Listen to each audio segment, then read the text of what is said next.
a hurricane or a tornado out of existence. And the reason they don't do it is pretty obvious. Yeah, right. Or they could actually send a plane inside of a hurricane, for instance, that would blow off an atmospheric bomb or a shockwave bomb in the eye of the thing, and it would completely dissipate. Well, they don't do this, of course, and there's probably other reasons for that. See which way it goes, or what kind of havoc, and how we can study the havoc, and we go from there. This fellow way in the back in the black. How do we learn more about our general topic? Well, there's this particular fellow, his name is Richard Souter, PhD, wrote a book recently, Underground Bases and Tunnels, What is the Government Trying to Hide? That is one book. Then we have here's a popular science article, Secret Air Base. The government doesn't want you to know that Groom Lake, supposedly Groom Lake doesn't exist. Well, I guess if it doesn't exist, then me talking about it, I guess I can't be arrested or anything. I'm just full of poppycock here. Well, the editor, one of the editors of Popular Science that put this article out is now in federal prison. Then there's a book that called Stealth Fighter Pilot. These books are available. I got this one at Dalton's. This one actually was sent to me by the publisher. I did some test piloting, and the only thing I test piloted was would run the aircraft back and forth on the runway, the special runways we built at Groom Lake. There's a picture of me in uniform. And I can go on. And these publications are out now, and they're available. Yes, this lady over here.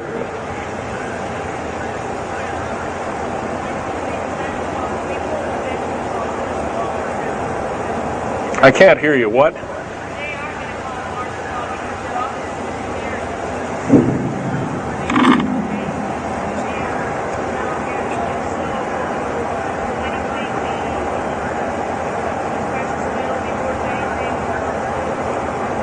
Okay. Okay, that's kind of a mixed bag question there. She asks, with martial law being called, will precious metals and all these kinds of things. First of all, hoarding anything will be outlawed.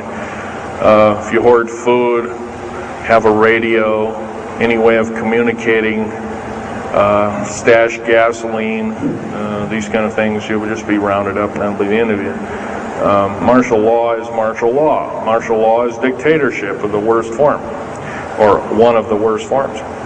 And her other part of the question, if I got it right, was when's the alien takeover? Well, the alien takeover right now is, and probably will be for probably the next 20, maybe 30, 40 years, will be basically in the background. The idea is to get the one world beast-like government order in place and to thin out the population of the planet.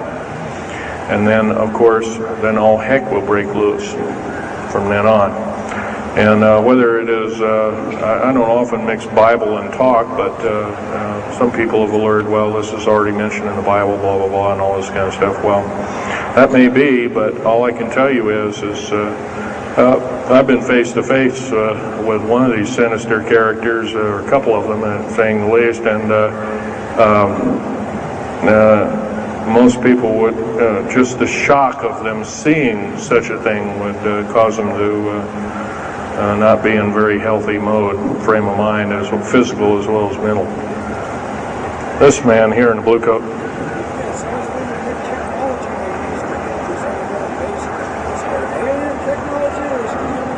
Well, it's a combination. What technology is used to build these underground bases? Well, we have lasers that can drill out, or basically deflagrate or melt out a tunnel 7 miles a day.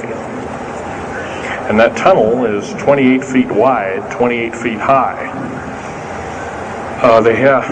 You've been told about drilling and boring machines in a very slow, 1/4 mile a day. Most of that went out in World War II. Most of that's all World War I or World War II era materials. And once again, you've been badly lied to. I can hardly believe, first of all, I've worked on public engineering projects, and we do better in grinding up road beds and laying them down at the rate of 4 miles a day, and supposedly that doesn't exist. Well, I worked on one in the state of Oregon just a few months ago, and we built a tunnel for sewage tunnel and whatnot like that. It wasn't very big. It was about 6 feet across, and I drilled right through solid rock, right to base of under one of the hills in Portland for their new light rail. Did that in 2 days. But it was a complex, it was a small, complex tunnel. It was big enough for a man to crawl through and inspect. And I was one of the people that inspected, so yeah. What technology? A lot of this is alien technology, readapted for our own use, but a lot of it's our own ingenuity too. So you can bet, how can you tell alien technology? Well, anything that's just absolutely outlandish, like taking a oxyacetylene welding torch and trying to cut into this metal and getting nowhere, obviously would be metals research, aircraft research and the like, and different tools and products, which things that are many times the hardness of diamond or known hardened substances like borazon. Obviously, that's nothing that we came up with on our own.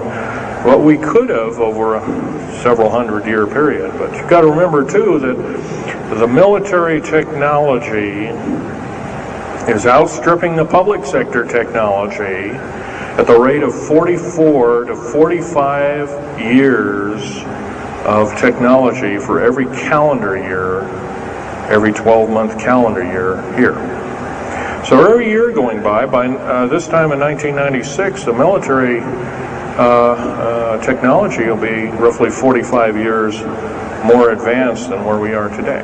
So it's quite possible that way back in 1943, the U.S. Navy not only caused the ship to disappear, it literally disappeared and reappeared.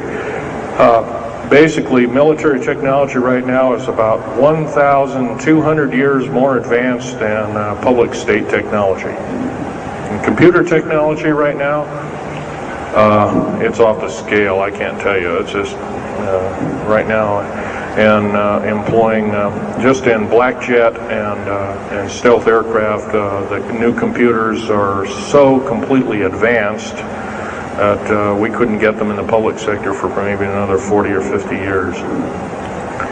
Yes, this lady here.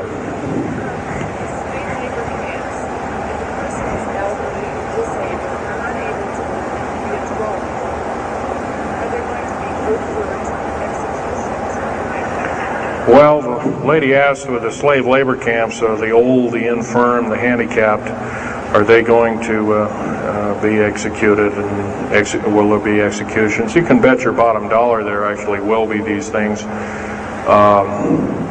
I wish I knew more, but I don't. I've had my own agenda to kind of keep up and talk about. But other than that, yes, I would imagine so. If you look at all the 39 prison camps that are presently built, and they're called boot camps, by the way. And of course, these new trains that they have that have 143 shackle placements per train, they're a scary thing indeed. You know what they're called? They're called United Nations Prisoner Transfer Cars.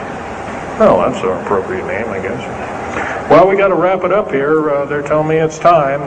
I'll take one more question. This lady over here.